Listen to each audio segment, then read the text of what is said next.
আসসালামু আলাইকুম ওয়া রাহমাতুল্লাহি ওয়া বারাকাতুহু। ওয়ালাইকুম আসসালাম ওয়া রাহমাতুল্লাহ। নাহমাদুহু ওয়া নুসাল্লি আলা রাসূলিল কারীম, আম্মা বা'দ। ইসলামী আন্দোলন বাংলাদেশ ঢাকা মহানগরের আওতাধীন কাফরুল থানা শাখা কর্তৃক আয়োজিত আজকের এই গণসমাবেশের সংগ্রামী সভাপতি, সমাবেশের প্রধান বক্তা, ইসলামী আন্দোলন বাংলাদেশ ঢাকা মহানগর উত্তরের সংগ্রামী সভাপতি শেখ ফজলে বারী মাসুদ, ঢাকা 15 আসনের ইসলামী আন্দোলন বাংলাদেশ মনোনীত পি সাহেব চরমনাই ঘোষিত সংসদ সদস্য পদপ্রার্থী জননেতা এস এম ফজলুল হক এবং ঢাকা 17 আসনের ইসলামী আন্দোলন বাংলাদেশ মনোনীত প্রার্থী জননেতা মুফতি ডাক্তার মোহাম্মদুল আনসারী সহ ঢাকা মহানগরের নেতৃবৃন্দ, কাফরুল থানা শাখার নেতৃবৃন্দ, অত্র এলাকার আমার দিনদার দেশপ্রেমিক ভাইরা আমার, আজকে আমরা যে দাবি নিয়ে রাস্তায় নেমেছি, 5 আগস্টের পর, জুলাই অভ্যুত্থানের পর আমাদেরকে কোনো দাবি দেওয়া নিয়ে, কোনো বিষয় নিয়ে রাস্তায় নামতে হবে, আন্দোলন করতে হবে।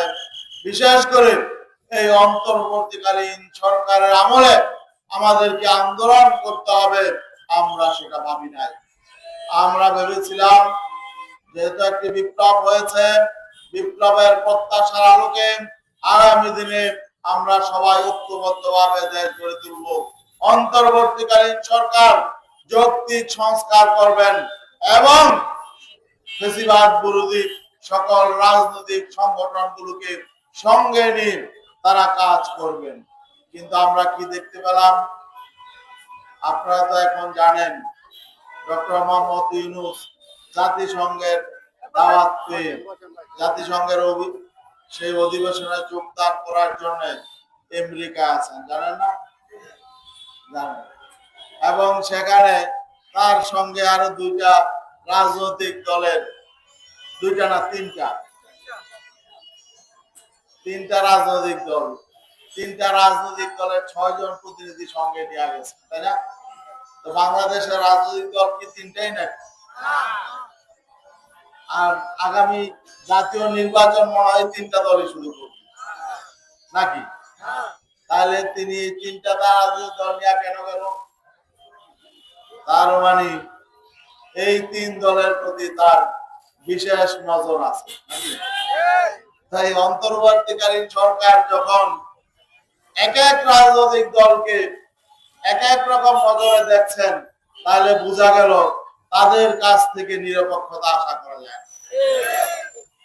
এই জন্যই আমরা আন্দোলনে নেমেছি। আপনি নিরপেক্ষভাবে দায়িত্ব পালন করেন। আপনি কোন একটা রাজনৈতিক পক্ষের দিকে যদি আপনি পক্ষপাতিত্ব করেন, তাহলে বিগত দিনে যা হয়েছে সামনের সে খারাপ হবে। আমরা নিরপেক্ষতা আশা করি।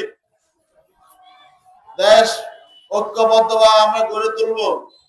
সেই জন্য যেটা প্রয়োজন, একটা নিরপেক্ষ নির্বাচন প্রয়োজন, সংস্কার প্রয়োজন।